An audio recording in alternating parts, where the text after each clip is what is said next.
Global Forum. My name is Edie Lush, live here in the Taj Hotel in London. Really pleased to stay with this theme of global healthcare and looking at how we continue to vaccinate the world. Got a fantastic panel for you now. Odette Cesari from AXA Life. We also have Dr. Vijay Chauthaiwale, in charge of the Foreign Affairs Department for the BJP, and Dr. Shankar Musunuri from Ocugen. Welcome to all of you. So let's get straight into it. Let's start with Dr. Chauthaiwale. What's your view now on the route out of the pandemic, if we can say that, or at least to the next stage? I think India has come out of the second wave, but still the infections are there and we need to be vigilant, and the states are vigilant and they are putting their best efforts to contain the spread of the pandemic. But at the same time, on the positive side, India's vaccination program has gone into a full stream, and so far we have vaccinated more than 300 million adults above 18 years, and currently we are for last 1 week at least we are vaccinating close to 5 million people per day, which is quite a significant number. Indian government has changed and tweaked the policy of vaccination little bit, and they are giving free vaccination to all the adults since 21st of June. And it has shown a remarkable increase in number of vaccinations. There is a little bit issue of vaccine hesitancy in some parts of India, especially rural India, and with the help of government and social service organizations, NGOs, this vaccine hesitancy, people are trying to convince the villagers that the vaccine is the best protective mechanism against the virus, and people are responding it. So I think that by the end of the year, significant number of Indian population will get vaccinated both the doses, and it will be quite a significant achievement looking at the number and the diversity and geographical spread of the country like India is concerned. Thank you. So Dr. Musunuri, let's come to you now. Part of the end game may be brought by the Covaxin jab, which is being produced by Ocugen and Biotech. Can you tell us more about this partnership and how it's extending vaccine availability around the world? First of all, thank you to the conference organizers for the opportunity to join this great panel. Covaxin, the collaboration with Biotech, they're doing an enormous amount of effort, a great team. This is again expanding this vaccine availability, in the future to North America.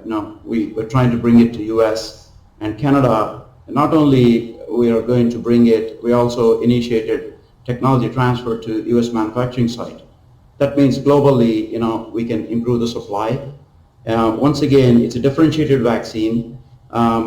We just wanted to have many differentiated vaccines in our arsenal to, to contribute to, controlling this pandemic, which is extremely important. And can you say about how you might use that for less advantaged parts of the world as well? We've heard from many people during this India Global Forum. For example, yesterday the foreign minister of the Gambia saying that he had run out of vaccines there. So I think globally we have to contribute as we increase our global supply. Our partners are increasing their capacities. They'll reach about 700 million doses a year eventually, and we're also going to add our capacity to that. Our goal is, again, the pandemic. We have to, as we capacities increase, not only the countries where we have the EUAs or planning to get the EUAs, we're going to continue to expand our base and contribute to, even USC is contributing heavily to global vaccine diplomacy, and we're hoping they're going to do a lot more of that in the future. And we're hopeful as we continue the regulatory path in the US and Canada and we'll be able to contribute from our side and join hands with Biotech. Again, we're tightly working with them on the technical issues and everything else. And I mean, it's a very hard-working team, and our hearts goes out to all the people of the world who are struggling and suffering with this disease. And the way to spread. Thank you. Odette, let's come to you. The insurance industry has been hugely disrupted and critical during the pandemic. As the vaccines start to take hold around the world, is that something that you're now able to price in? Yes, in fact, the insurance industry, as you said, has been disrupted, but has never stopped to do the job, meaning that the health coverage that we are, as insurers, offering to the populations almost everywhere in the world has continued to work even within this pandemic.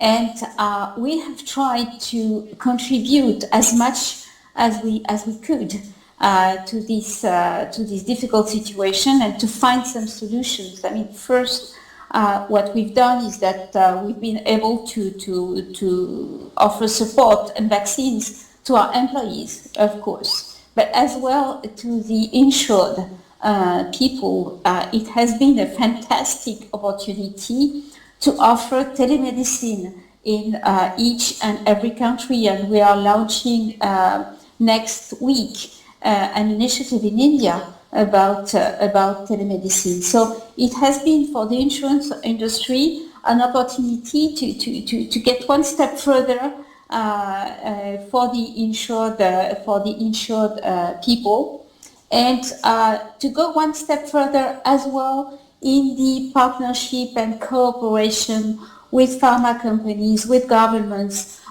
with tech providers, with all the ecosystem which is able today to face this pandemic situation and to try and improve the situation. Thank you. We've had a question submitted from Tamil Nadu, from Dr. Pandian. He's asking that, keeping in mind that the clinical trials for vaccines for children below the age of 12 isn't approved yet, what's the future status for education for primary school aged children attending school physically? Because he points out that parents are also worried about a third wave, which may hit this group. I wonder if Dr. Chauthaiwale, you could address that. It's correct that as of now, the vaccine is, all the vaccines in India are approved only for adults above 18 years, but the clinical trials are undergoing for the people under 18, the students especially. And as soon as the safety, which is the biggest concern in such case, is established and immunogenicity, I am sure the vaccines will be available to the students also. But yes, it will take some time. So here's a question. What have you learned from this that you could apply to the next pandemic? Dr. Musunuri, what would you say to that? I think it's about collaboration. I mean, if you look at globally, many private-public partnerships on collaboration and innovation, how Pfizer collaborated with BioNTech, and how we are collaborating a global vaccine player, Biotech. I think collaboration is very important. I would say collaboration, three different levels. One is the regulatory mindset. We need to think global. We cannot think at the national level. In the middle of the pandemic, the best way you can control the pandemic is how do you vaccinate 70% of the people globally, not at the national level. That's how you control the pandemic. Then you get the herd immunity. So to achieve that, let's say there's a vaccine which is approved in many countries, and it's in millions of people. They should have a central system where it can be easily deployed across the globe, rather than going through the regulatory process again and again. So you need to have a global mindset. That's number one. Number two, we need to continue the collaborations, public partnerships on a manufacturing and supply chain. That's extremely important. so that, you need to be looking forward for the future pandemic, not only controlling the current one. How do we entice it so we can have a streamlined manufacturing global supply plan whenever the next pandemic comes? The third one is, as I mentioned before, you have different technology platforms. You need to have differentiated vaccine, not one type. That's very important to control any pandemic. So those are the three key elements. Again, collaboration, collaboration, collaboration. Thank You you. need to think global. We've got a minute left. Odette, I'd love to finish with you. What did you learn that you can apply to the next pandemic? I was about to say exactly the same thing. I mean, collaboration and solidarity. I mean, it's really this kind of situation where it is not an option. It is not an option to have solidarity between the countries. It's not an option to have solidarity between all the stakeholders around the world. And as insurance company, I mean, we are fully engaged. We are fully on the same line, and we have tried and succeeded in going much further than what we were used to do. And I think it's really, I mean, it teaches us to behave differently, and solidarity definitely is not an option. Thank you very much to Odette Cesari from AXA Life, to Dr. Chauthaiwale, in charge Foreign Affairs Department, BJP, and to Dr. Shankar Musunuri from Ocugen.